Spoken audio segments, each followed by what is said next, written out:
Good day, Commander. Hello guys and welcome. So you want to be much better at Orbit Industries, then you're in the right place. These 10 tips will catapult you from a beginner to a seasoned vet in absolutely no time at all. Orbit Industries is a fantastic game. I really love it, but it's very challenging and the tutorial doesn't really tell you everything you need to know. I've even included a bit of a bonus tip at the end, so be sure to like the video, share and subscribe for more videos like this. Number 1. My advice to you is to pause the game frequently. Now, I'm not really a fan of pausing games, especially RTS type games like this, but in this game I will definitely make an exception. Please do use the pause game facility, especially when you're building.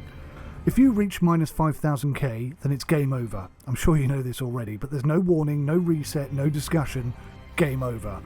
The number of times that I have gotten too involved in a build and accidentally forgotten to complete a finished contract before I hit that -5000 limit is just too painful to mention. So please do use the pause button when you need to. Contracts can and should be rejected. Any job which requires technological advances you don't have should be rejected outright, because there are only so many slots available for contracts, and actually only so many contracts. You will see them repeat quite a lot. So rejecting jobs does not destroy them, they will reappear in time. But before you do reject any jobs, be sure to check out tip number 4. Don't progress the campaign missions too quickly. If you do, then what will happen is that the contracts will start to require more advanced facilities for the bigger jobs, and you'll end up having to scramble around working for the little jobs, trying to make ends meet, whilst also attempting to research those technological advances at the same time. Trust me, you do not want to progress the mission too fast. Make sure that you're doing your research as well. The administration team is eagerly starting to filter and categorize the vast amount of new data. Always try and have at least one research project on the go at all times, and not just randomly selected, but actually heading in a particular direction. But what is the right direction, I hear you ask? Well, that is a simple answer actually. Simply study whatever contracts are repeatedly popping up that you cannot take because you are missing the required advanced technology. Then work out what requirements and technological advances that particular thing needs, and then start researching them. It will take time, so do be patient, but again, don't progress the missions too quickly, otherwise you'll be chasing your tail.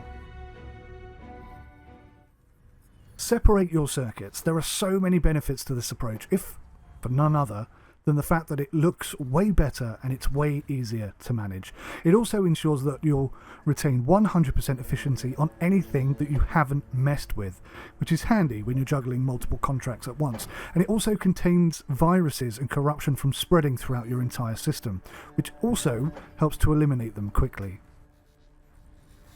To ensure that 100% efficiency is maintained on all of your facilities, hover over any outlet showing less than 100% and there will be a small triangle indicating which resources are low.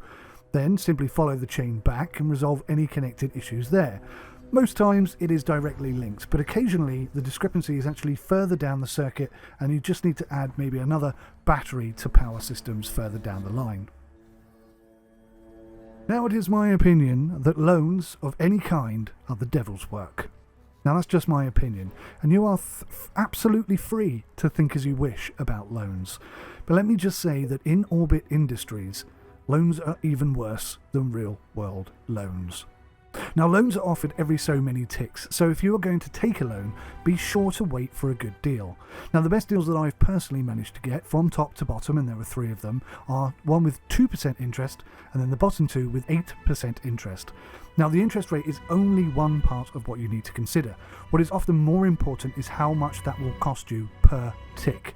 Whatever it is, add that to the existing cost, which is displayed in the top left hand corner of the same screen, and finally be sure to check how many ticks you will be locked into a loan for. Now obviously paying a loan back early is a lot cheaper and it's the right way to do it. But I personally have never actually managed to pay back a loan early, so there's some good advice for me as well. Current status of credits is getting critical. It is strongly advised taking on some additional People, contracts. employees or workers, call them what you will, they are essential for unlocking many of the technological advances.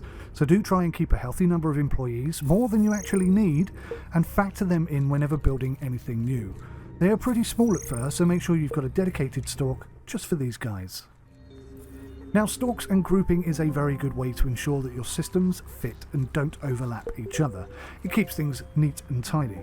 Another space-saving tip, and I have a bonus tip on this too at the end of the video, is to rotate the connecting elements as you place them. This saves space and money, but it is a little bit cumbersome to do. Right then, thank you so much for sticking with me till the end. Please do hit that like button if I have helped you at all. My final tip is to utilise the information that is available to you. The glossary is a great source of valuable information, as is keeping track of your facilities and their effectiveness. Remove redundant facilities in order to save cash and to free up resources, and the finances tab is another really important area to keep an eye on. And if you can afford it, always try and build what you need twice. So if you need 2 airlocks, build 4. It will make things much easier in the long run. Okay, once again, I just want to say thank you so much for sticking with me right through to my bonus tip at the end here.